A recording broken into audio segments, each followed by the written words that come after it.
Good evening, everybody. Before I start, I'd just like to thank the Ismaili Centre for their very great kindness in working with the Royal Geographical Society. It's given us great pleasure to be able to be part of the Nour Festival this year and to be part of the wonderful displays that are here at the Centre. So thank you again to the Ismaili Centre. And before I begin also, for those of you who are not aware of the Royal Geographical Society, I probably would be able to recognise you if you were fellows and members, but if anyone is here as a fellow or member of the Society, perhaps could I ask them to put their hands up? Sorry, how could I have missed you, sir? I recognise you. The Society, for those of you who don't know it, is based less than 5 minutes away at the top of Exhibition Road. And my job this evening really is to give you a snapshot of our collections relating to the subjects of the Silk Road. If you've enjoyed what I say this evening, and I hope you will, there is a display of material which is included in my talk in the centre this evening. But we're also very keen to welcome you to use our collections. The Society isn't a museum, it isn't a gallery. It's the Society for the learned discipline of geography in the United Kingdom, but it's also a space for you to come and use our collections. And just to place those in context, we have over 2 million items in our collections. We have the world's largest private collection of maps, charts and atlases. We have over 500,000 photographs. We have about 150,000 bound volumes, and we have about 1,500 artifacts relating to the history of travel and exploration. We're also a modern and very diverse organisation. We give over 98 grants a year for the purpose of scientific exploration. And we also run courses for young geographers, for those involved in the science of exploration today. So that just gives you a little bit of context before I begin my talk. And of course, this evening we're looking again at the Silk Road. And the Silk Road has been described over time in many different ways. And so the first question we must ask ourselves is, what is the Silk Road? The Silk Road has been described as a silver ribbon, an artery, the spine of the world's skeleton. And it's perceived in many different ways by many different cultures. Rich and complex, the impressions which these many overland routes have made on successive generations of travellers and traders have in turn had a major cultural impact on the world beyond Central Asia. This map is really here just to show you the roots of the Silk Road from the Han period, from the Han dynasty, and I hope that you'll be able to see these as you are seated quite far from them. But the red dots are the areas on which I'm really going to focus this evening based on our collections to give you a different interpretation. Much of the material that you're seeing here tonight has not been seen publicly before. Many of the items have been digitised for the first time, especially for the Nour Festival. But what of the name Silk Road? Our modern impression of these transcontinental trade routes has been created through cultural engagement which took place long before this term was coined. And the network of routes which can be defined as part of its structure predate our modern concepts of a globalised world. My talk this evening serves, I hope, as an impression of these routes heading west from China and based on the Society's collections and holdings, with a few artistic additions which I hope you'll forgive me for when you see them. And I hope to capture the essence of the responses made by a diverse range of travellers and explorers, mainly from Europe, who engaged with the geographical landscape through map making, through archaeological excavation, through photographic documentation, journalism and travel writing to record their impressions of the people and places that they encountered. There is, of course, no such thing as the Silk Road. This term is a modern construct, and Silk Road, or Seidenstrasse, was first coined in the 19th century by the German geographer Ferdinand von Richthofen, an immensely influential figure in 19th century thinking, now largely overlooked, who made significant advances in Western understanding of China through his regular scientific geographical research and the publication of a magisterial 5-volume study of Chinese geography between 1877 and 1912. There's a photograph here of the great man. Von Richthofen selected this title for these ancient trade routes as opposed to the Jade Road or the Horse Road or any of the other covetable and valuable items traded along its many courses, precisely because silk was the most important and financially precious of materials to be traded from east to west, and which, as we shall see, became a form of currency in its own right. But I think it is important to note that no one before 1887 would have used this term to describe this expansive region. And of course, other names predate this German geographer's choice and have their own important contribution to our historic understanding of these routes and the people who made them so. And this image I've put in, which is really just to give you a sense of the expanse of the desert areas in China. This figure, who is described on the caption as a beggar crossing the Taklamakan Desert, is someone who is making their way as a single person. And one of the great misconceptions, I believe, of the Silk Road is that it was somehow a vast transport of people and a vast set of trades that were carried out on the Silk Road, where in fact it was very much an individual and a personal response to the routes as they were laid out at the very beginning of the 2nd century AD. But moving on to others who have had a hand in the formation of these routes, the ancient history of the Silk Road predates the Chinese Han Dynasty to the time of the Persian Royal Road, which would in time be subsumed into the network of routes which became the Silk Road. The Persian Royal Road was created during the Achaemenid Empire under the instruction of Darius the Great, who you see pictured here, and was the equivalent of today's fibre optic cable in terms of its communication benefits. The road began in Susa, as you can see marked on the map here, in Persia, and ran to the Mediterranean Sea in modern-day Turkey. The empire's method of communication relied on a series of postal stations at strategic points on this route, where weary messengers could stop and pick up fresh horses to continue about their business in transferring information from one end of the empire to the other. Herodotus, the ancient Greek historian, wrote in his histories about the swiftness of these Persian messengers, providing much early evidence for our knowledge of the development of the western end of the Silk Road. And I quote, "There is nothing in the world that travels faster than these Persian couriers. Neither snow nor rain nor heat nor darkness of night prevents these couriers from completing their designated stages with the utmost speed." The diplomatic value of the Royal Road was recognised, and it was carefully maintained and over time expanded to create a network of new paths and routes which would eventually cross into the Indian subcontinent, across Mesopotamia and into Egypt. After Alexander the Great conquered the Persians, he established the city of Alexandria Iskate in 339 BCE in the Fergana Valley of Neb in modern Tajikistan. Leaving behind his wounded veterans in the city, Alexander moved on. In time, these Macedonian warriors intermarried with the indigenous population, creating the Greco-Bactrian culture which flourished under the Seleucid Empire following Alexander's death. Under the Greco-Bactrian king Euthydemus, the Greco-Bactrians had extended their holdings, and according to the Greek historian Strabo, the Greeks extended their empire as far as the Ceres. And the Ceres, of course, was the name by which the Greeks and Romans knew China, meaning the land where silk came from. It is thought, therefore, that the first contact between China and the West came around the year 200 BCE. The Han Dynasty of China, from 202 BCE to 220 CE, was regularly harassed by the nomadic tribes of the Xiongnu on their northern and western borders. And in 138 BCE, Emperor Wu sent his emissary Zhang Jin to the west to negotiate with the Yutzi people for help in defeating the Xiongnu.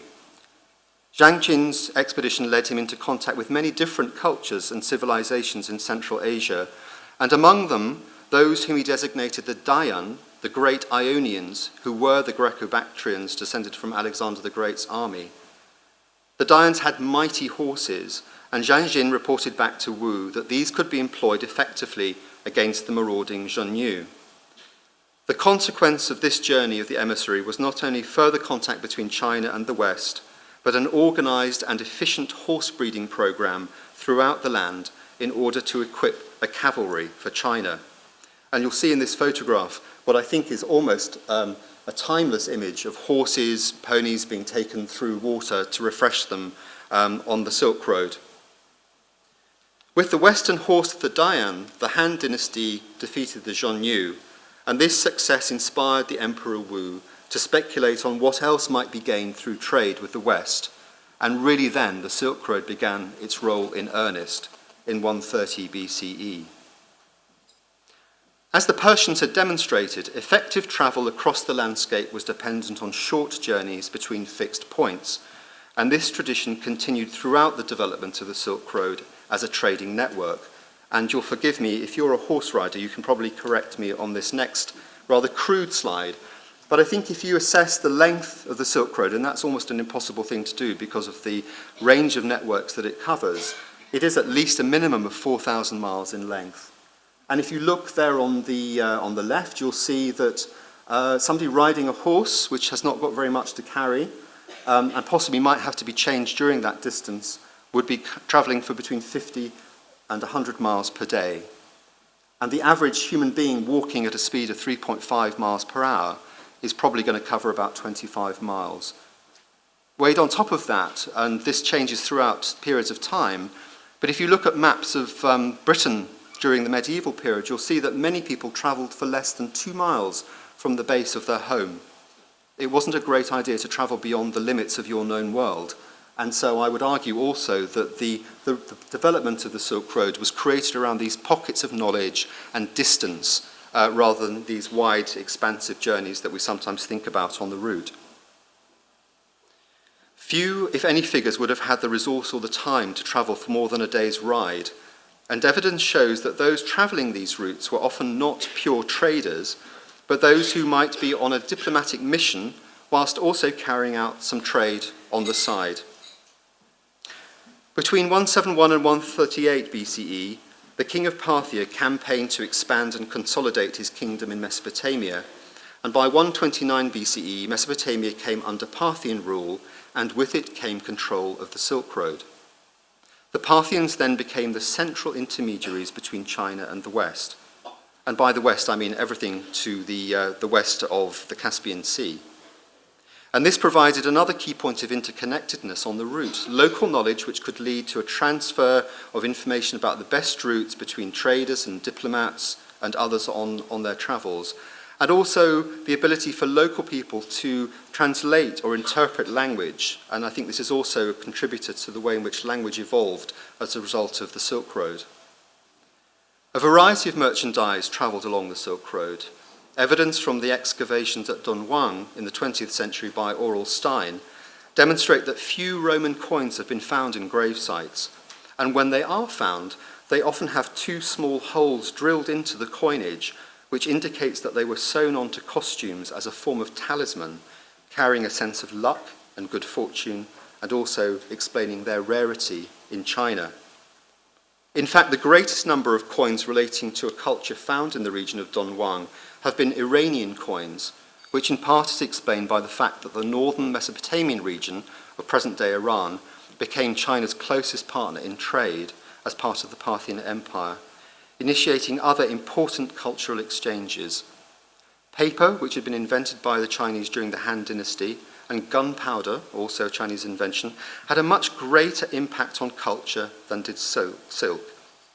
The rich spices of the East also contributed perhaps more than fashion, which grew up from the silk industry. Even so, by the time of the Roman Emperor Augustus, trade between China and the West was firmly established, and silk was the most sought-after commodity in Egypt, Greece, and especially in Rome. And forgive me, because this photograph is not in the Royal Geographical Society collections. But you have to have a flavour.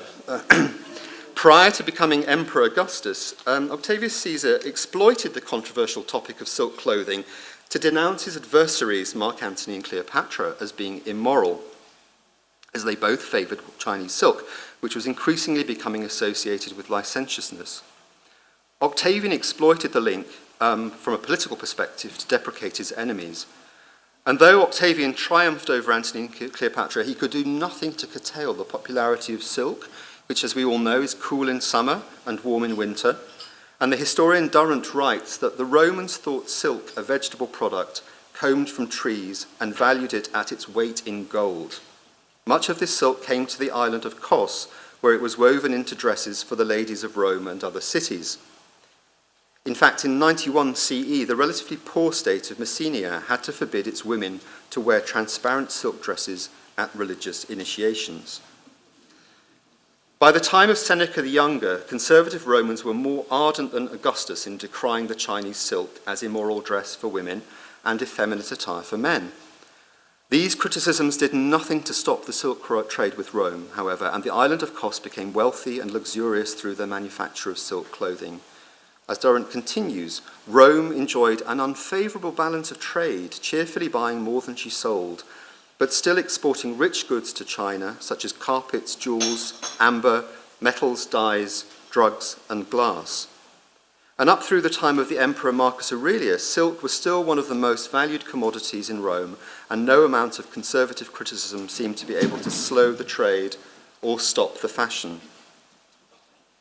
Even after Aurelius, silk remained popular, though increasingly expensive, until the fall of the Roman Empire in 476 CE.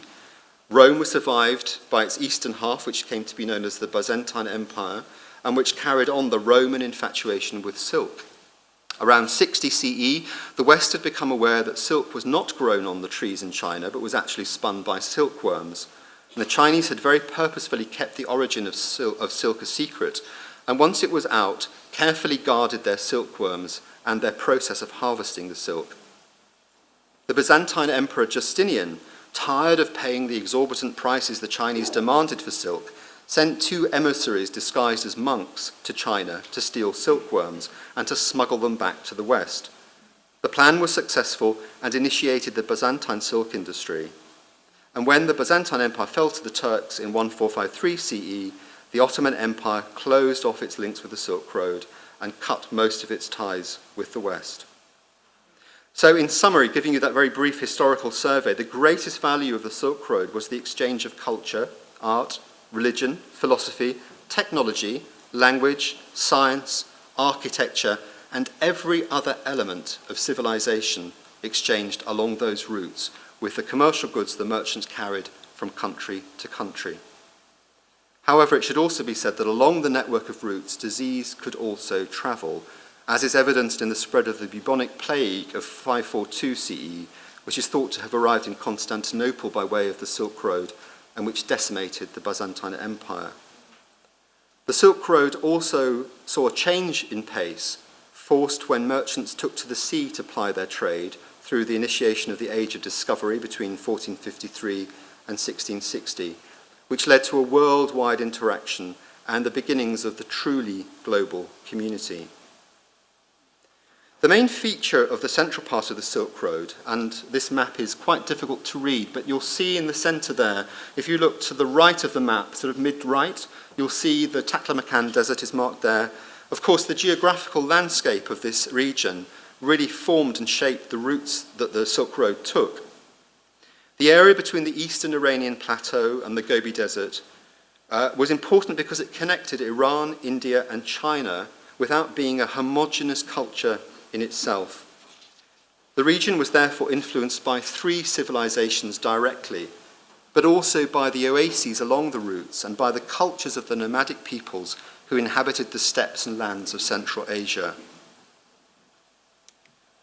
Perhaps the greatest debt of all is owed to someone who is well represented in the Society's collections, as he is at the British Library and at the British Museum, and that is Mark Aurel Stein, the Hungarian-born archaeologist and explorer, who was inspired from a very early age by tales of Alexander the Great's armies crossing Central Asia. Stein spent 30 years exploring Central Asia, supported by British institutions, including the Royal Geographical Society, which provided him with map-making tools and equipment in order that he could begin to accurately map the landscapes he encountered for the West. His most famous discovery at Dunhuang helped to establish our understanding of how the Silk Road routes were connected. He also took some of the very earliest photographs of the route, and his discoveries and these early photographic records of the site present us with evidence of the movement of people for trade and diplomacy from the 2nd century onwards. Examples include his discovery of wooden slips used as writing material at garrison sites, where travellers would receive food and lodging in return for payment. These slips provided documentary evidence that many of the travellers were emissaries or diplomats, because who today, as a businessman or woman, doesn't keep a very close eye on your expenditure and your receipts? So it's exactly the same for that period. They are the most detailed records of movements that we have. And who would have seen how these people were carrying out trades on the side of their main purpose in travelling the route? They may have been carrying important diplomatic documents, but there are references in those wooden slips to the trading of private horses, suggesting that horse trading at a personal level was being carried out. And although this photograph is from 1925, I think it is, again, pretty timeless. You can see here a small Chinese horse market, which looks as if it's something that has just happened on the road. It's not being carried out in a formal square in a building. It is something that is happening where people are trading and assessing each other's animals in terms of the ability to buy a better horse. The buildings at Nia provided evidence for Stein of the use of Indian script in the architecture of the site. And if you look at the main panel that is to the middle right of this image, you will see that there is Indian script and decorative motif there, which could only have come from the Indian subcontinent. And Stein was the first person to identify this and therefore to prove the link through to the Indian subcontinent. He was also able to provide evidence that the items traded on the route were going to be mostly those of a high value and low weight. Stein also provided evidence that actually bolts of silk, lightweight and surprisingly durable, were also used as a form of currency to trade along sections of the Silk Road. The length of the bolt of silk is now estimated to have been approximately 40 feet, and therefore plain raw silk acted as a form of currency in its own right between the 3rd and 10th centuries. Stein was also able to identify that the landscapes of the Taklamakan had changed beyond recognition. This is a site of an early orchard, and he found evidence of fruit and flowers buried with some of the grave goods that he uncovered. His discoveries at the watchtowers he located in the Taklamakan, which could be lit to warn the Chinese of invasion, have also provided evidence of letters in Sogdian, which is Middle Persian, and which was the language of the people of Samarkand. In one merchant trader's account, we're provided with a list of what he was selling into China. On his list in Sogdian is an item which translates as white, which is not very helpful in terms of identifying it. But most academics now believe this to be a form of lead-based cosmetic. And the other items that he was trading for the Chinese was silver, pepper, musk, and other small luxuries. Stein's discoveries provided conclusive evidence that the Silk Road did not become successful on the back of large-scale movements of people trading large quantities of goods, but instead that private sales were often the most common form of trade, with merchant travellers from the West travelling to sell in often relatively small areas of less than 100 square kilometres. In addition to the archaeological evidence of early trade provided by Stein, as we enter the 14th, 15th and 16th centuries, the world's attention moves to trading by ocean during the Great Age of Discovery. However, the evolution of the Silk Road continues, and the flourishing of cities and network hubs along its course continue to trade and develop, and remain beacons of cultural and architectural influence to this day. And before moving on to that section, this is one of my favourite photographs in our collection from Stein's expedition. And again, this could be from the 2nd century. There's a wonderful image of a camel train at rest, which is, I think, one of the most romantic images that we have in the collection.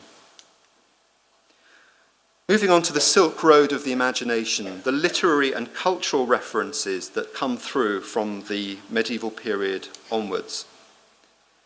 As we shall see, the influence of explorer figures such as Marco Polo and Ibn Battuta, whose often romanticized accounts would then influence Western appreciation and understanding of the Silk Road as a region, were going to make an impact for many centuries to come. And this is one of the finest examples of a facsimile atlas, the Catalan atlas, which we hold in the Society. This was produced in the 19th century. The original edition is held by the Bibliothèque Nationale in Paris.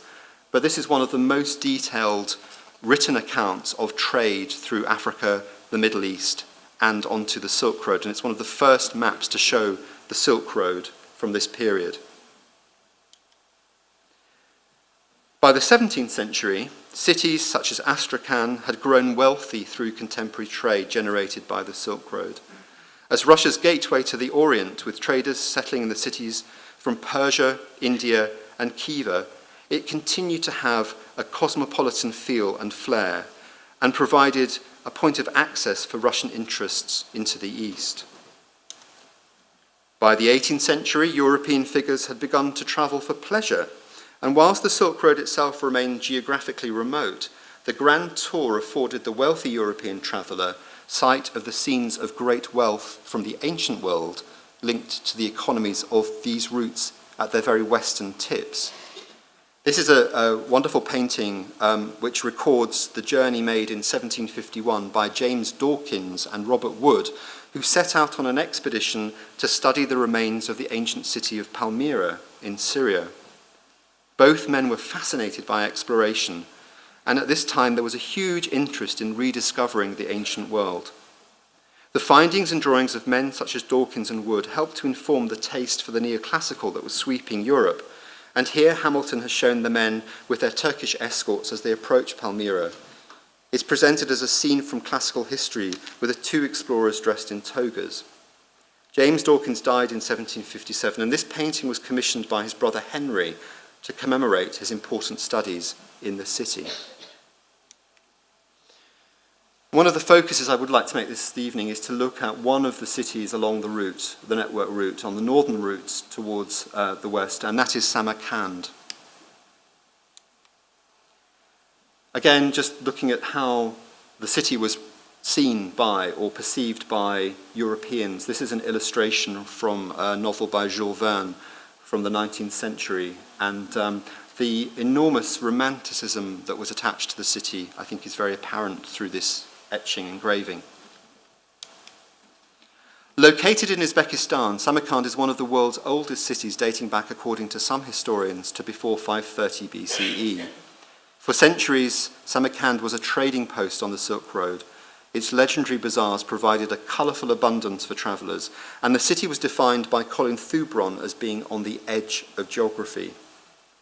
The face of the city has been altered by many of the region's most famous leaders.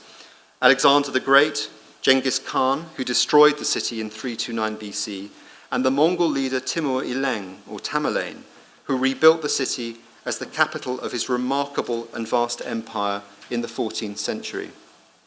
We have a unique view of the opulence of the court of Tamerlane, provided by the Spanish envoy Ruy González de Clavijo, and this is a wonderful little miniature which shows Tamerlane in his court. And I'd like to read this to you because it explains, I think, how people from different backgrounds came together to create the amazing wealth of the city in terms of literature, art, and culture. The Lord had so strong a desire to ennoble this city that he brought captives to increase its population from every land which he conquered, especially all those who were skillful in any art. From Damascus he brought weavers of silk and men who made bows, glass, and earthenware, so that of these articles Samarkand produced the very best in the world. From Turkey he brought archers, masons, and silversmiths. He also brought men skilled in making engines of war, and he sowed hemp and flax, which had never before been seen in the land. There was so great a number of people brought to the city from all parts, both men and women, that they are said to have amounted to 150,000 persons of many nations: Turks, Arabs, Moors, Christian Armenians, Greek Catholics, and Jacobites.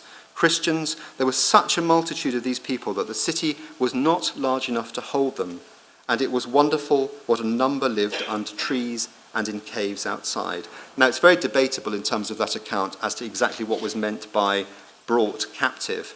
But I believe that one of the outputs of that experience of having all of those cultures brought together was ultimately to provide a wonderful step forward in terms of the cultural development of the city. Later travellers in Samarkand included Ella Christie, who you will see pictured in the cart here. She's a little figure at the back of the cart. We have a wonderful collection of her photographs at the Society. And she, as a woman traveller, and she is the first that I've described, also included Tamerlane's Chinese wife, Bibi Khanum, in her list of the great figures of Samarkand, as she recounted in her own great solo journey through Central Asia in 1907. The legend surrounding Bibi Khanum is told in many ways, but it is said that the architect entrusted with the task of constructing a mosque in honour of Tamerlane's Chinese-born wife during Tamerlane's absence fell in love with Bibi Khanum and left an imprint when he kissed her on the cheek. An enraged Tamerlane pursued him on his return, but the architect grew wings and escaped.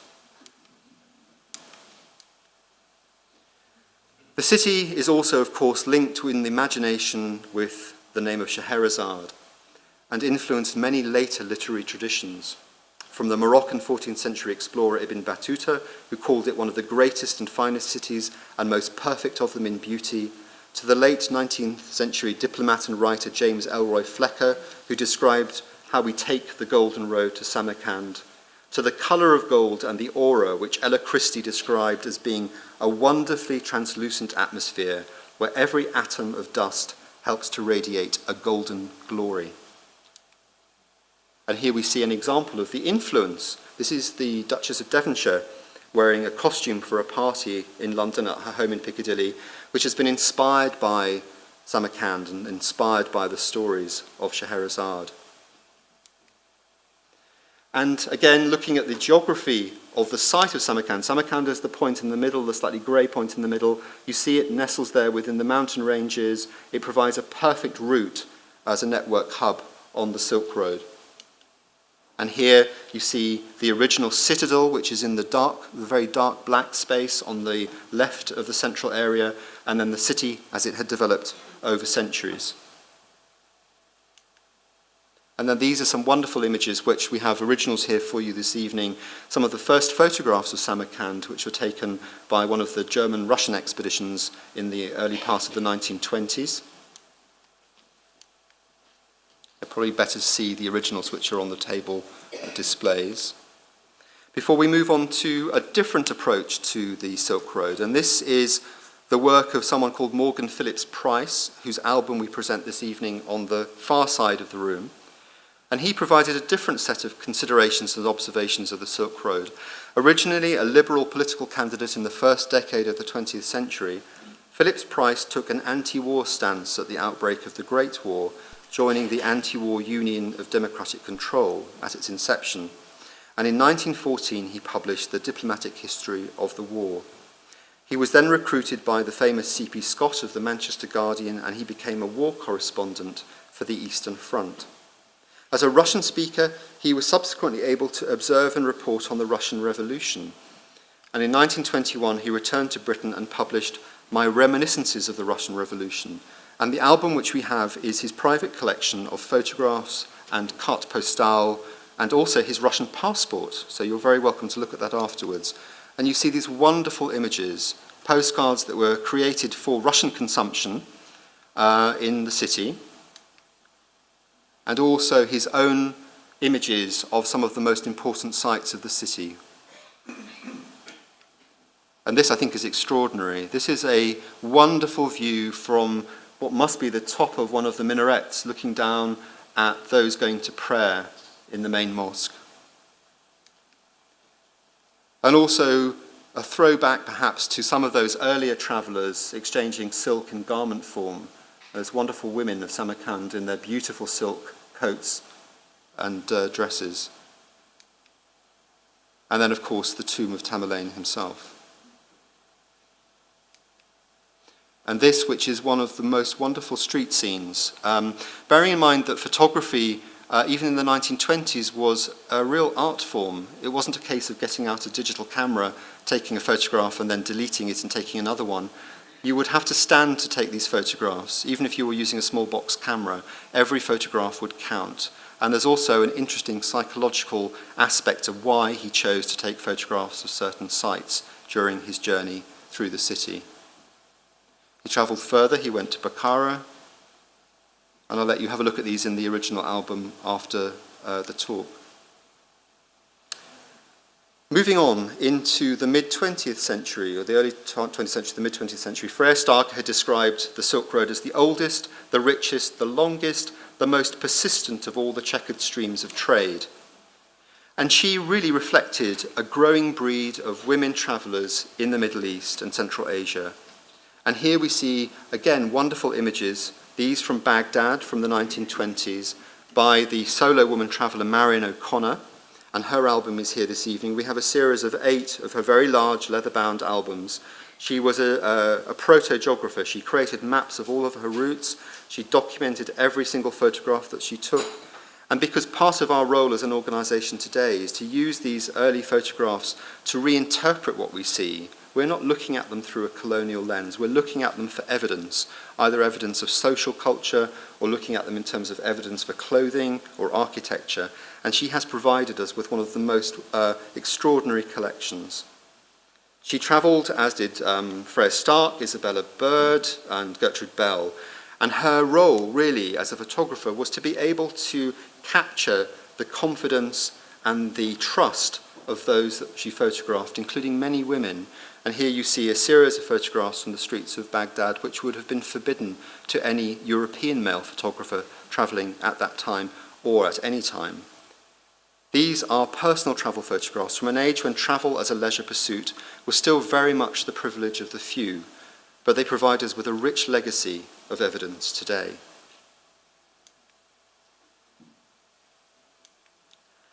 And then perhaps the most important item that we brought for the display is really behind you in the middle, straight ahead from where I'm standing, and that is a coat which was purchased at Herat by Robert Byron. And just to avoid any confusion, this is Robert Byron, the travel writer, and not Lord Byron, the poet.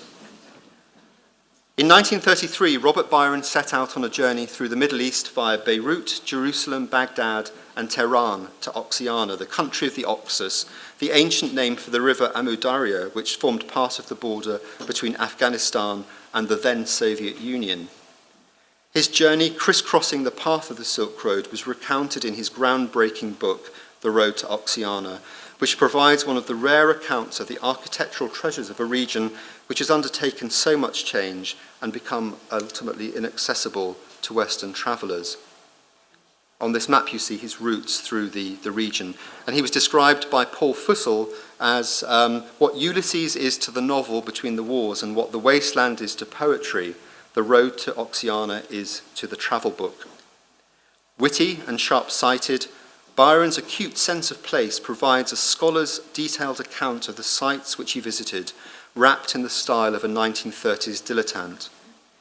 During his journey, he came to rest in Herat, today the 3rd largest city in Afghanistan, the gateway to Iran, and a major network point on the Silk Road travelling west. And he described the city on his first morning. Stepping out onto a roof adjoining the hotel, I see 7 sky-blue pillars rise out of the bare fields against the delicate heather-coloured mountains. Down each the dawn casts a highlight of pale gold. In their midst shines a blue melon dome. Their beauty is more than scenic, depending on light or landscape. On close view, every tile, every flower, every petal of mosaic contributes to genius in the whole. Even in ruin, such architecture tells of a golden age.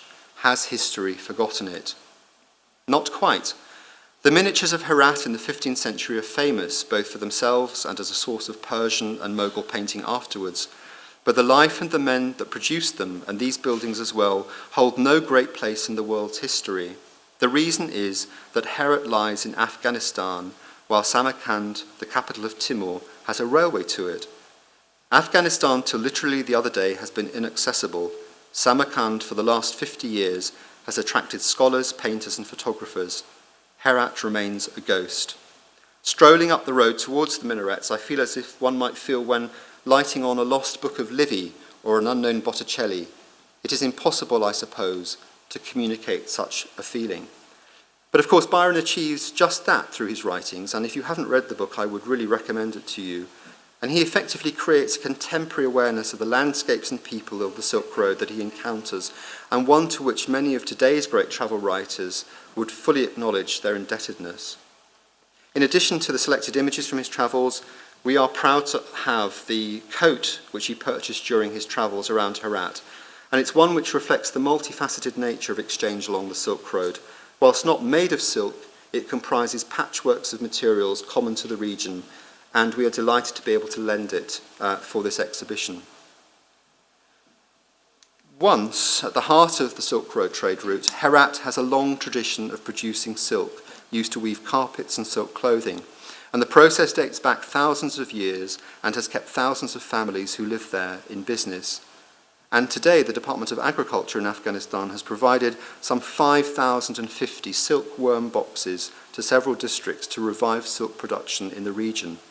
And some 42,500 women and their families are now involved in the project, which aims to provide a means of commercially restarting this ancient trade and potentially lead towards the international market access for silk producers in Afghanistan. Herat is ideal as the mulberry trees which the silkworms feed on thrive in the dry climate, and here you see a farmer tending to the crop of mulberry before the silkworms get to eat it. And the popular wool and silk Afghan carpets made by different tribes can sell for a price that can cost thousands of pounds or dollars, an example of regeneration using the cultivation and trading traditions of the past. And here is an example of silk thread being dried in a traditional way. And to end, today geographers continue to contribute to our understanding of the people and places of the Silk Road. Earlier this year, Professor Mike Heffernan of the University of Nottingham and Dr. Susan Whitfield, the director of the International Dunhuang Project at the British Library, presented an exhibition at the Royal Geographical Society, Orelstein and the Silk Road 100 years on, to investigate the Silk Road's renewed significance as a metaphor and as a site for transmission of culture and exchange in the context of China's rapid economic development.